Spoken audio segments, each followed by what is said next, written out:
Apostle. Yes, hello. What are the components or pillars of a healthy kingdom marriage? Okay, thank you so much.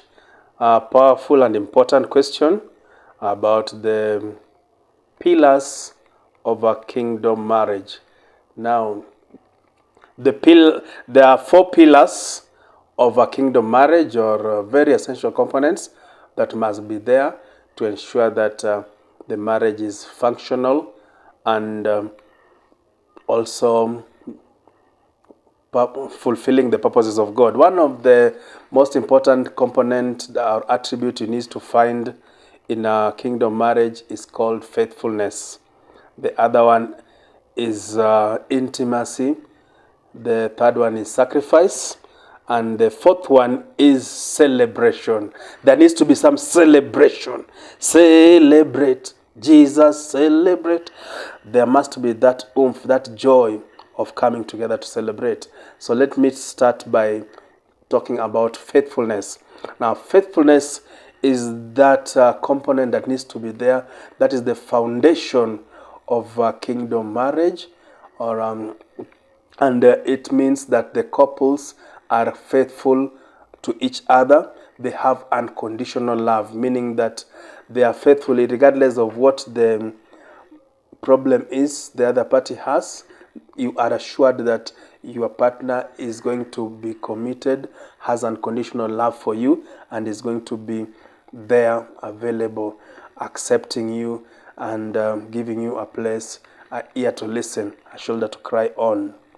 So faithfulness also means that apart from God, there is nothing else that comes in between them. That means the job cannot come in between them, the children, the ministry, or the business. The couples prioritize each other. They are faithful and committed to each other.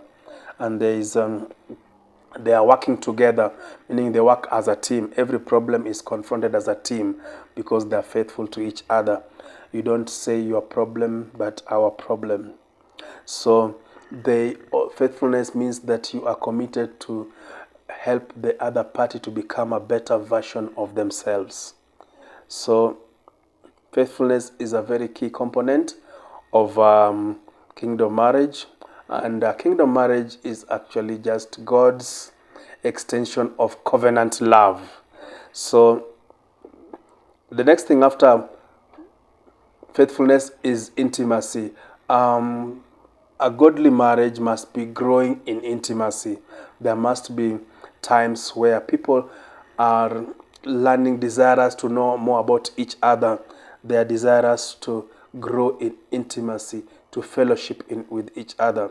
So intimacy is referred to in psychology as the level of closeness where you feel validated and safe. In relationships, we have four important kinds of intimacy, which is emotional, physical, mental, and spiritual. So this couple are flowing together and are growing in intimacy in all the four areas.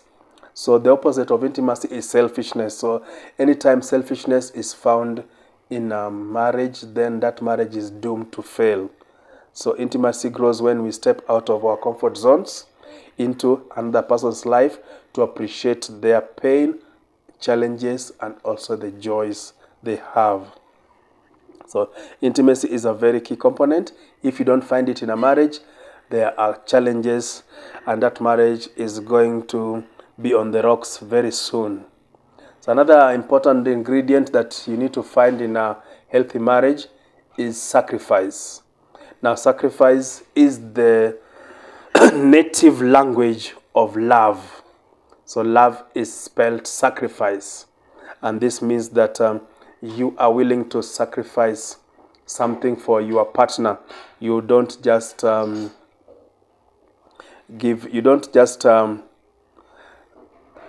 want to live for yourself. You are willing to to make sacrifices for your partner to succeed, meaning there is no price too high to pay to ensure that there is progress in the other party's life, that you are going to be uncomfortable to make your partner comfortable or be fulfilled or meet their need or a place where they have pain. So sacrifice must be there. You must be sacrificing, because the more you sacrifice, the more the marriage bond becomes stronger. One sign that the marriage is not going far is when there is no sacrifice. So sacrifice means that you are willing to put in whatever it takes for the marriage to succeed, for your partner to be successful. And when you do that, there is an assurance and of a commitment for love, and that bond becomes stronger and stronger. So the cement of a marriage relationship is sacrifice. When there's no sacrifice, then the bond becomes weak and weaker and weaker. Now the last part is celebration. After you have put in the sacrifice, after you have grown in intimacy, and when there is the foundation of faithfulness, you will begin to see results where there is now harmony. People are flowing in unity. There is successes. We are achieving the 20th year milestone. We are achieving the graduation of the children. So we are celebrating each other's successes because of the support you have been putting. You will reach the level of celebration where you begin to enjoy the marriage. So the component of celebration must always be there, where joy is multiplied when it is shared. The success of your partner becomes your success. You appreciate and celebrate each other's achievement, and you celebrate life together and the milestones you have been able to achieve. So when people celebrate like the anniversary, and you find the marriage becomes stronger, because anything that is appreciated appreciates. Anything you celebrate will increase. So we need the 4 components to be there in your marriage for it to be a successful one. The first one we said is faithfulness. The second one is intimacy. The third one is sacrifice. And the fourth one is celebration.